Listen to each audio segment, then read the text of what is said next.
Get ready to rock, America.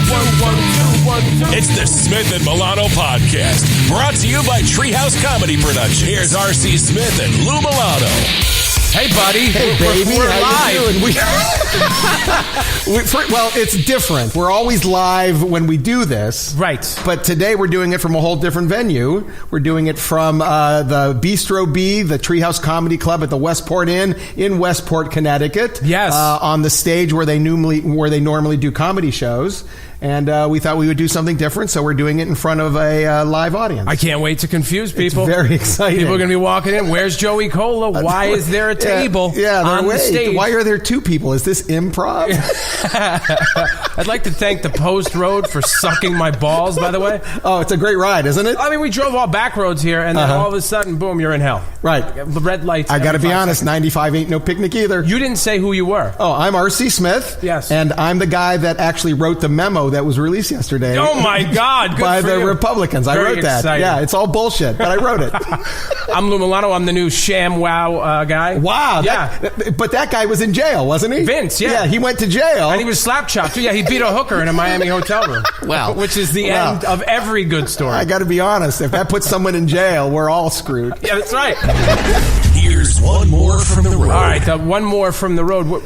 This doesn't make sense. We're on the road. We're on the road right now. So any stories that we may have about being on the road, we'll have to save for next week. We'll do this story another week. Right. And you guys are like, this is bullshit. Yeah. They told us this story by being But nothing has happened yet. Nothing has happened yet. We're downstairs in a round room. Right, it is round. It is round. Right. It's bigger than the space that we usually perform at because usually we're in your garage. My garage. But as of night now, nothing has happened. I can't be late to my garage, though. No, you can never be late. You're actually always there before me. Erica tried to make me late on the way here. What is the Mexican place you wanted to stop at?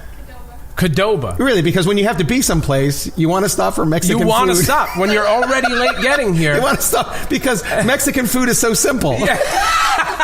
It'll take 5 minutes. Then she goes, what do you want? I go, I don't know. Get me whatever. Let's just move it along. Whatever. No, but listen to this.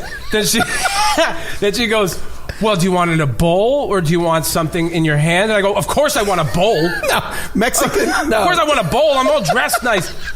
And then she goes, well, do you want beef or chicken? I go, of course I want chicken. See?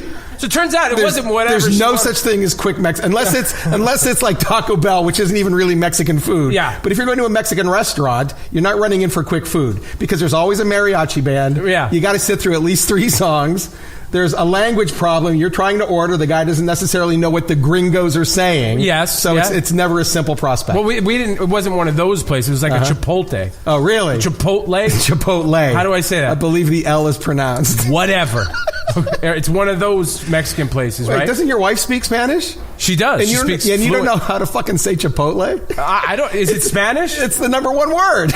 No. It's the first word Mexican kids learn. I don't know about Chipotle. that. I don't know about that. I don't even know what they learn. I've told you this They story. learn Hola and Chipotle. Right. Hola's good. I know that one. And Chipotle. Those are the first 2 words they learn. I thought it was Yo Quiero Taco Bell. That's it, too. Yeah. No, only dogs. Only dogs learn that. Welcome to the worst one more from the road ever because we're on the road. Right, and nothing has happened yet. No stories yet. I got to be honest, you should have stopped for Mexican. Although, then we did. She's got a whole giant bag of... are you even supposed to bring food into a restaurant? I don't think that's okay. She's got a whole bag of... Did she bring that margarita? Is that a margarita? That's like a giant-sized margarita. Holy cow. But it's exciting to be here. I think since nobody's in the room yet, except for friends and family, right? We need to work something in. Yeah, we could when people start trickling in. Yeah, we'll yell, "Where the fuck have you been?" Yeah, where you been? You're late. No, I was thinking we could sneak ball bearings into the conversation. You think so? Yeah, and the 10 of us can laugh at. That'll be the clue? Yeah, ball bearings. Wow, and then everybody's supposed to laugh. I will forget by the 3rd story. That is the hackiest premise I've ever heard. Ever. Oh, really? Yeah. What about your End My Balls thing? Really? From last week? That was a classic, my friend. That's your new, hey, That's my classic. I've run out of material. I'm the End My Balls guy. That's right. You should see my merch. Be sure to get my merch after the show. I got End My Balls t-shirts, the End My Balls DVD. And I got sacks that hold my balls. 5, 4, 3, 2, 1, and liftoff. This is The Five with Smith and Milano. Houston, Atlanta, roll program. 5 topics, all funny shit. Here's number 1. All right, buddy. It's upon us. It's probably, in my mind, this weekend is the number one American holiday. Is that right? Yeah. We'll come back to that. Right.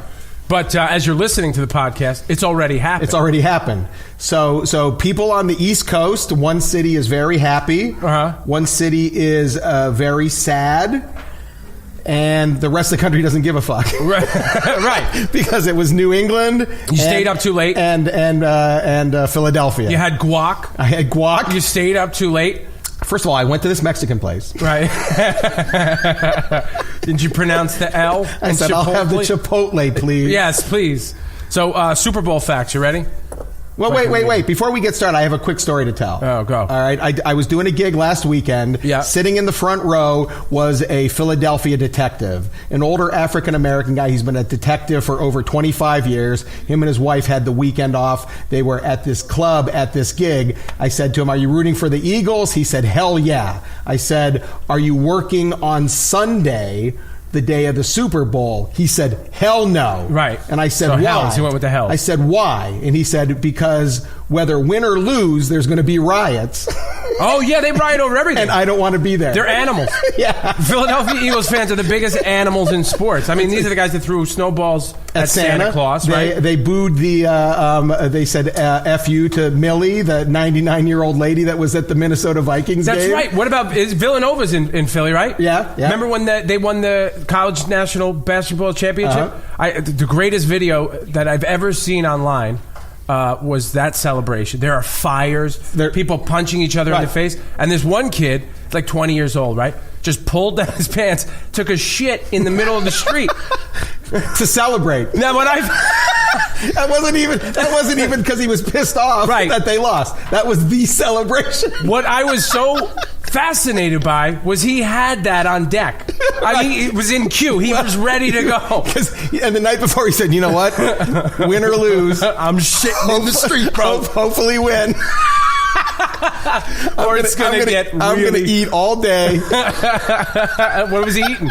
Who knows? Chipotle. That's Chipotle is what he was eating. So win or lose, he was going to take a dump. So this cop is anticipating he said he was taking off Sunday, Monday, and Tuesday. Oh, okay. Yeah. And I said, well, that makes sense. They start the riots on Sunday. They continue throughout Monday, the rioting, and then by Tuesday, it's all cleared up. Yeah. So he's free and clear. It makes sense. Does he think they can win? All Philadelphia fans think they can win. What is that? They're very. What's the word I'm looking for? Delusional. That's it. All right, let's crack into this here. All right. I should have brought glasses. Brady is 40. You look like an old man trying to. I know. Brady is 40 and Belichick is 65. They're combined 105 years old. Right.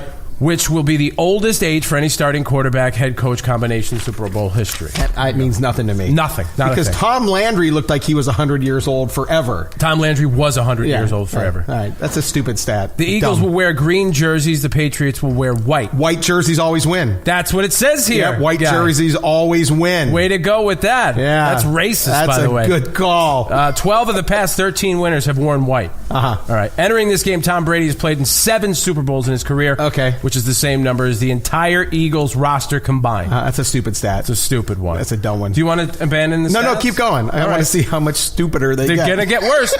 Eagles quarterback Nick Foles only started 3 games in the regular season because he wasn't in the lineup until Carson Wentz got injured. I don't have a problem with that. How many games have you started in the Super Bowl? None. Yeah, see? So already he's 3 up on us. He's 3 up. But wait. There was a second part to that. Okay. Only 2 quarterbacks have started in a Super Bowl after having fewer regular season starts that season. Doug Williams. Oh, I was going to say Doug Williams. Okay, guess the other one. My second guess would be Soupy Sales. Soupy Sales? I would have guessed Frank Reich here. Oh, no. Frank Reich didn't make it. He didn't play in the Super Bowl. Wasn't Frank Reich Secretary of Labor under the Clintons? Well, anyway, the real answer was Jeff Hostetler. Oh, yeah, for the Giants. Yeah, who had the best porno mustache. Who was not in porn. Oh, so I thought you were going to say he had the best porn, period. Right. Supposedly, Hideki Matsui, who played for the New York Yankees, had an amazing porn collection. Is that right? It's just a fact that I just brought up out of nowhere. Was it amazing by whose standards? By Japanese standards. That's what I'm asking. It's a whole different set of porn. The Patriots have played in 7 Super Bowls under Belichick, and win or lose, they've never scored in the first quarter. Did you know that? Who's that? The Patriots never scored in the first quarter. I phased out for a minute there because I was thinking about Japanese porn. So your whole last 2 sentences. It is good. I didn't hear it all. It is good. That's all the interesting facts I have. Wow, those are pretty good. Do you have a prediction? Do I have a prediction? Here's what I'm going to predict. All right, here's my Super Bowl prediction. Write these down. Okay. All right, ready? You stole my pen. Here it is. No, here's a pen. Okay. Here's a pen. Write these down. Here's my Super Bowl predictions. The national anthem will go on way too long. Oh, yeah. That's my first prediction. I'm guessing 6-7 minutes long. Who's singing it this year? Who's singing Pink, it? I think. Pink. It's going to go on forever. Because of the riffs. It's going to go on forever. And the runs. It's going to just, it'll never end. Whoa. Yeah, it'll just never end. And then they'll be flying. All right, so that's my first prediction. Second prediction is the music is going to suck at halftime. Yep. And at some point, the entire stadium, including the little dweebs they have down on the field, will all start waving glow sticks. I guarantee it. They really? all start waving glow sticks. So your predictions are glow sticks? Glow sticks. A 6-minute national anthem. 6 to 7. Which would shatter the previous record by 5 minutes. At least. And change. Okay. No. Did you ever hear Jose Feliciano's version? No. The blind guitar singer? His went on forever. I think he's still singing it. Yeah. And he started back in 72. Well, that's like Hold On Loosely by 38 Special. Right. They fade out. Right. They're still playing that guitar solo somewhere. They're still somewhere. Yeah. Hold On Loosely is still happening. The engineer has died, but they're still performing. They're exhausted. Right. Real big forearms, though. Another prediction. Another Super Bowl prediction. All but 2 of the commercials are going to suck. There'll be 2 good ones. All right. The rest will be bad. It. And there'll be way too many talking animals. I bet there'll be talking animals. That's a or winning animals formula, though. acting like humans. Babies. Right. Talking animals. Doing something that they would not normally do. Yeah, it's anything enough. with babies. Yeah, it's enough. That's enough. Remember the Darth Vader kid? Right. That was a good one. Yeah, it was all right. All right. See? All right. I don't like you right now. Really? All right. So what company would you guess?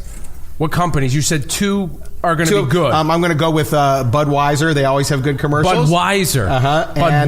Budweiser. Isn't it? They changed the name. They put the emphasis on a new syllable. Budweiser. Budweiser. What are you drinking? Budweiser. Okay, so I'm writing this down. Budweiser. You're such a douchebag. I hope you know that. I am. Budweiser.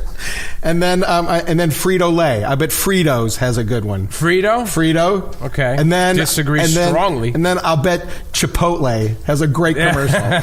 It's about a couple driving down a dark road. Okay. The wife turns to the husband and says, "Let's go in here and grab a quick bite." Right.